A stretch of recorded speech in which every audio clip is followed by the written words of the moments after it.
जय श्री कृष्णा। राधे राधे। कार्तिक मास की जय। विष्णु भगवान की जय। कार्तिक मास महात्म्य कथा अध्याय 27 में आप सभी का हार्दिक अभिनंदन है। आप सभी का स्वागत है।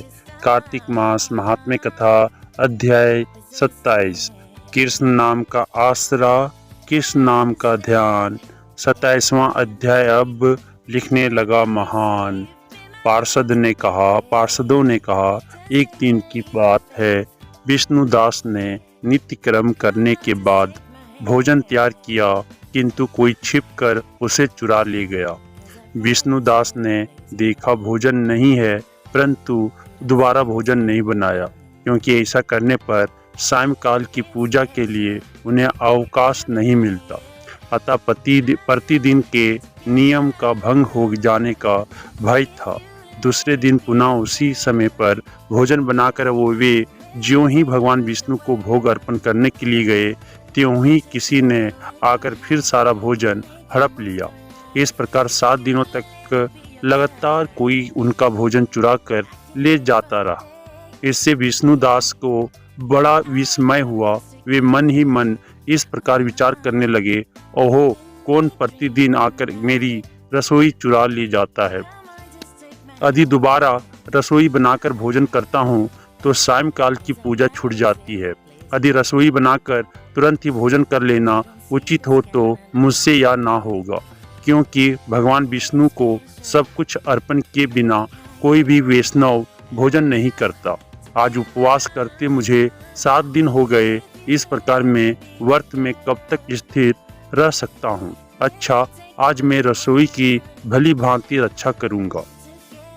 ऐसा निश्चय करके भोजन बनाने के बाद वे वहीं कहीं छिपकर खड़े हो गए। इतने में ही उन्हें एक चंडाल दिखाई दिया, जो रसोई का अन्न हर कर जाने के लिए तैयार खड़ा था। भूख के मारे उसका सारा शरीर दुर्बल हो गया था। मुख पर दीनता सा रही थी।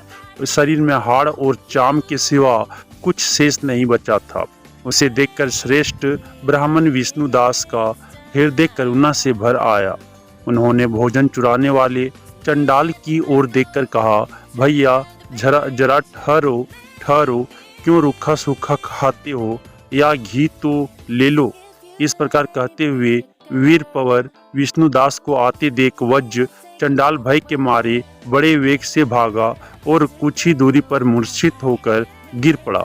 चंडाल को भयभीत और मूर्छित देखकर दिव्य श्रेष्ठ विष्णुदास बड़े वेग से उसके समीप आए और दयावश अपने वस्त्र के छोर से उसको हवा करने लगे। तदंतर जब वह उठकर खड़ा हुआ, तब विष्णुदास ने देखा वहां चंडाल नहीं है, बल्कि साक्षात नारायण ही शंख चक्र और गदा धारण किए सामने उपस्थित है। अपने प्रभु को प्रत्यक्ष देखकर विष्णुदास सात्विक भावों के वशीभूत हो गए। वे स्तुति और नमस्कार करने में ही समर्थ ना हो सके, तब भगवान ने सात्विक व्रत का पालन करने वाले अपने भक्त विष्णुदास को छाती से लगा लिया और उन्हें अपने जैसा रूप देकर बैंकुट धाम को ले चले। उस समय यज्ञ में दीक्षित हुए राजा चोल ने देखा विष्णुदास एक श्रेष्ठ विमान पर बैठकर भगवान विष्णु के समीप जा रहे हैं। विष्णुदास को वैकुंठ धाम में जाते देख राजा ने शीघ्र ही अपने गुरु महर्षि मुद्गल को बुलाया और उसने इस प्रकार कहना आरंभ किया, जिसके साथ स्पर्धा करके मैंने इस यज्ञ दान आदि कर्म का अनुष्ठान किया है। वह ब्राह्मण आज भगवान विष्णु का रूप धारण करके मुझसे पहले ही वैकुंठ धाम को जा रहा है।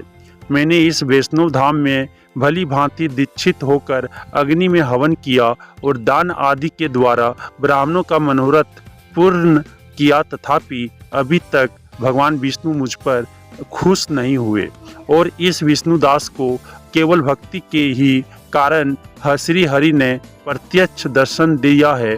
अतः जान पड़ता है कि भगवान विष्णु केवल दान और यज्ञों से खुश नहीं होते, उन प्रभु का दर्शन कराने में भक्ति ही प्रधान कारण है।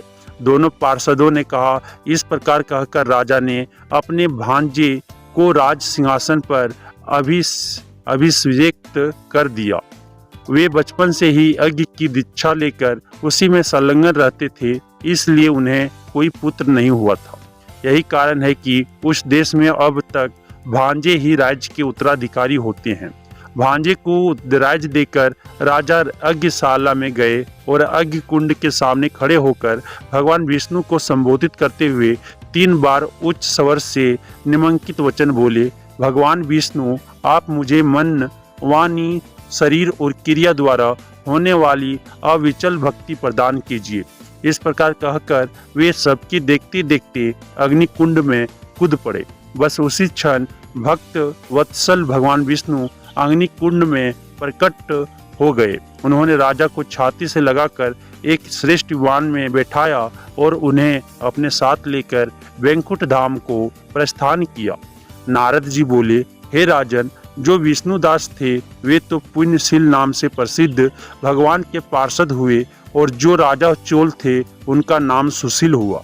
इन दोनों को अपने ही समान रूप देकर भगवान लक्ष्मीपति ने अपना द्वारपाल बना लिया। इति श्री कार्तिक मास महात्म्य कथा अध्याय 27 समाप्तम।